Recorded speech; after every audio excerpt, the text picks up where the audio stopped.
Stick to the frequency that amplifies these voices, stories, and reports that make the difference. This is Agidigbo News, 88.7 FM.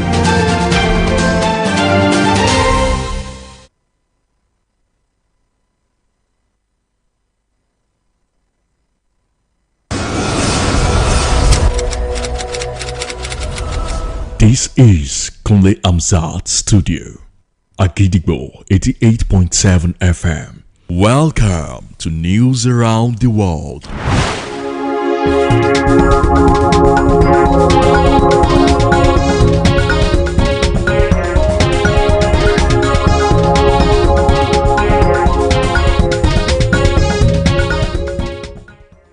Good evening and welcome to News Around the World on the most listened to radio station Agidigbo 88.7 FM Ibadan. I am Wuraola Yusuff. The headlines: NSCDC deploys over 50,000 personnel nationwide ahead of Eid al-Fitr. Ibadan tech expert hails Nigeria's tech innovation, calls for protection of tech specialists. Scottish Parliament politicians reject assisted dying bill legislation. United States Intelligence Director testifies before Senate after staffer resigns over Iran war. Super Eagles head coach invites Ndidi, Iwobi, Lukman, 20 others for Iran, Jordan. Now the details. The Nigeria Security and Civil Defense Corps, NSCDC, has announced the deployment of over 53,500 personnel across the country as part of measures to ensure a peaceful and heat-free Eid al-Fitr celebration. The Commandant General of the Corps, Commander Abubakar Audi, gave the directive stating that the deployment includes the tactical operatives and intelligence squads strategically positioned across the 36 states and the Federal Capital Territory. According to a statement today by the NSCDC spokesman, Mr. Babawale Afolabi, Commander Audi said the move is aimed at strengthening security nationwide, addressing emerging threats, and safeguarding critical national assets and infrastructure during the festive period. The Commandant General also directed all provosts of colleges, zonal commanders, and state commandants to ensure adequate security coverage at identified flashpoints, including shopping malls, Eid prayer grounds, mosques, churches, motor parks, and recreational centers, all within their jurisdictions. As the Economic Community of West African States, ECOWAS, prepare to implement the proposed single currency called the ECO in July 2027, the ECO is intended to become the common currency for West African countries, and therefore replacing several national currencies and possibly the CFA franc used by some countries and the Naira used in Nigeria. Although it is still at a proposal stage, the people of Nigeria are yet left to imagine what will be the fate of the Nigerian Naira. On our big story for this week, Agidigbo FM News correspondents Olajumoke Olatunjoye and Muslima Chamio reported on the history of Nigeria monetary system and the proposed eco currency. Here is the report. Before the colonial rule in Nigeria, various indigenous currencies were used across different regions.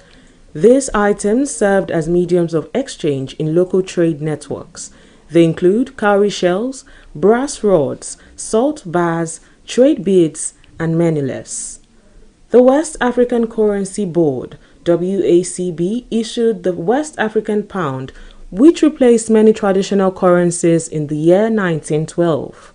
However, the Central Bank of Nigeria, CBN, was established in 1958, and then in 1959 the CBN took over the responsibility of issuing currency from the WACB. From the years 1959 to 1973, Nigeria introduced its own currency called the Nigerian Pound, although it still followed the British pound system of pounds, shillings, and pence. Finally, on January 1, 1973, under the government of General Yakubu Gowon, Nigeria introduced a reform that replaced the Nigerian pound with the Nigerian naira. Compared to the British system, this structure was much simpler. 1 naira equaled 100 kobo, and 1 Nigerian pound equal to naira. The name Naira got its origin from the name Nigeria, and it was coined by Chief Obafemi Awolowo, who was the Federal Commissioner for Finance at the time. The 1970s perfectly described the early strength of the Naira, making the Naira one of the strongest currencies in Africa. Years down the line, Nigeria redesigned several banknotes, and each note featured important national figures and cultural symbols. While some were simple banknote redesigns, others were major currency changes that had strong economic or political impact. The 2022 to 2023 major redesign under the leadership of late Muhammadu Buhari, as implemented by the Central Bank of Nigeria under Governor Godwin Emefiele, was the most controversial Naira redesign in Nigeria's history. This policy caused what many Nigerians call cash crunch, as money was not in circulation and people had to stand in long bank queues, businesses had to shut down temporarily, and several states experienced protests. Still on the history of the Naira, the strength of the Naira began to decline in the 1980s. This happened due to falling oil prices, economic mismanagement, and rising national debt. We have the era of the cashless policy promoting POS payment, bank transfers, and mobile banking. We had likewise had the introduction of digital currency called e-Naira and launched in 2021 to improve financial inclusion, reduce transaction costs, and modernize Nigeria's payment system. Ultimately, citizens must remember what the Naira symbolizes, and this is Nigeria's sovereignty, economic identity, and post-colonial independence. It is important to note that plans for the eco-currency is not new. It was first proposed in the year 1983, then in the year 2000 as countries signed the Accra Declaration to create the currency. In the year 2019, ECOWAS officially adopted the name ECO. A launch was planned in 2020, but it failed, and now that 2027 slowly approaches, it has been marked as the target launch date for the eco-currency. Keep your fingers crossed for the next edition of our big story as we bring to you the fundamental details of the newly proposed eco-currency. Olajumoke Oladunjoye, Agidigbo FM News. A prominent tech specialist in Ibadan, Oyo State, Mr. Ibrahim Oredola, has praised Nigeria's position as one of Africa's leading countries in technology innovation, citing various apps and leading tech startups that have generated significant revenue for the country. In an interview with Agidigbo FM News, Mr. Oredola highlighted the future of fintech in Nigeria, emphasizing its role in providing solutions to financial services, automating and enhancing banking and payments. You want to transfer money out, you want to receive money, you want to do that, you want to, everything is just at the tip of your fingertips. And whatever thing you want to do with money, you probably find an app that does that. So the future of fintechs now actually goes beyond that. Future of fintechs, we are looking at the application of AI, into fintechs. So which means that you don't, in the future, probably in a couple of years now, you won't have to be saying that, oh, you are typing number, oh, is there, and then you are typing the bank, and then you are sending the money. At the tip of your button, you can just talk to your phone. Oh, send so money to Shay, and then the money, just goes like that, straight up. Mr. Ibrahim further noted several government policies in regulating the work of technology enthusiasts in Nigeria, commending the recent efforts of the Ministry of Communication in enabling the work of tech enthusiasts. Nigeria is still an emerging market, so a lot of things are still building up. But we cannot deny the fact that there are a lot of policies that are in place or are currently in place to ensure that the tech ecosystem stay more regulated and more beneficial to people that actually are the tech ecosystem players.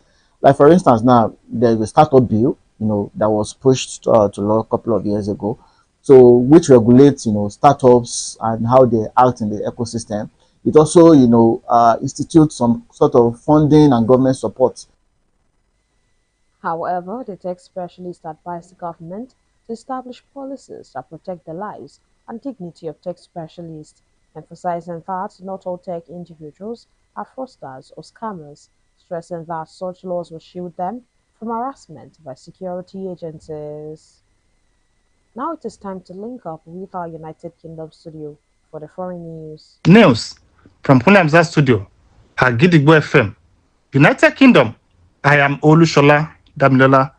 The Scottish Parliament has voted against legalizing assisted dying after critics and religious groups led a concerted campaign to block the measures. Members of Parliament voted 69 to 57 to reject the proposal in a late-night vote yesterday. The Assisted Dying for Terminally Ill Adult Scotland Bill had proposed that incurable mentally competent adults could seek medical help to end their lives. One of the members said he backed the legislation because it was a good bill which represents years of work, consultation, and scrutiny. He stated further that it offers compassion, safeguards, and dignity for those facing the end of life. And that ends the news. From Kunle Studio at Gidigbo FM, United Kingdom, I am Olushola Damilola. Welcome back. We shall also be moving to our Maryland studio, United States, for more foreign news. News from Kule Amzat Studio, Agidigbo FM, United States. I am Oluwatosin Sonya. U.S. senators get a chance on Wednesday to question top aides to President Donald Trump in public about national security nearly 3 weeks into the Iran war as the Senate Intelligence Committee holds its annual hearing on worldwide threats to the United States. The hearing is likely to focus on the Middle East conflict that began on February 28 as lawmakers, including some of Trump's fellow Republicans, as well as Democrats, have said they want more information about a war that has killed thousands of people, disrupted the lives of millions, and shaking energy and stock markets. Democrats in particular have complained that the administration has not kept Congress adequately informed about a conflict that has cost U.S. taxpayers billions and demanded public testimony rather than the classified briefings held in the past 2 weeks. The testimony from officials including the Director of National Intelligence, Tulsi Gabbard, and CIA Director John Ratcliffe is also likely to touch on the shock announcement on Tuesday that the top aide to Gabbard had resigned, citing the war. Joe Kent, who headed the National Counterterrorism Center, is the first senior official in Trump's administration to resign over the conflict. And that ends the news from Kule Amzat Studio at Gidigbo FM, United States. I am Oluwatosin Sonya. And now the exciting world of sport. Super Eagles head coach Eric Shell has picked team captain Wilfred Ndidi, midfield ace Alexi Iwobi, and forward Ademola Lookman on a list of 23 players for this month's international friendly matches against Iran and Jordan, which have now been moved from Jordanian capital Amman to the city of Antalya in Turkey. The Super Eagles will take on Iran's senior men football team in Antalya on Friday, 27th of March, with kickoff set for 4 p.m. local time, and then the Jordan senior men national team on Tuesday, 31st of March, with kickoff set for 8 p.m. local time. The games, which had been originally scheduled for the 17,000 capacity Amman International Stadium and 62,000 capacity King Abdullah Sport City Stadium, had to be moved to a new venue following the outbreak of the military conflict in the Middle East. The show has also called Italy-based goalkeeper Maduka Okoye, defender Oluwashemi Ajayi, midfielder Frank Onyeka, and forwards Simon Moses, Samuel Chukwueze, Alco Adams, and Paul Onuachu, amongst others. To wrap up the news this evening, here is a recap of the headlines. NSCDC deploys over 50,000 personnel nationwide ahead of Eid al-Fitr. Ibadan Tech expert hails Nigeria's tech innovation, calls for protection of tech specialists. Scottish Parliament politicians reject assisted dying bill legislation. United States Intelligence Director testifies before Senate after staffer resigns over Iran war. Super Eagles head coach invites Ndidi, Iwobi, Lookman, 20 others for Iran, Jordan. And before we go this evening, here is a quick tip. Success is not final. Failure is not fatal. It is the courage to continue that counts. Finally, we have come to the end of the news around the world on the most listened to radio station at Gidigbo 88.7 FM Ibadan. I am Wuraola Yusuff. Thank you for listening. Good evening. News is information. And information is power. At Agidigbo 88.7 FM, we bring the news from top to bottom. The Oyo State government has said the over 1.5 million out of school children. We give you reports from Oyo State. The Oyo State House of Assembly has called for thorough investigation. The Southwest in Nigeria and the rest of the world. Has clarified that the body did not receive any cash support from international development. Trust us to keep you informed every hour, every day. Agidigbo 88.7 FM, the people's voice.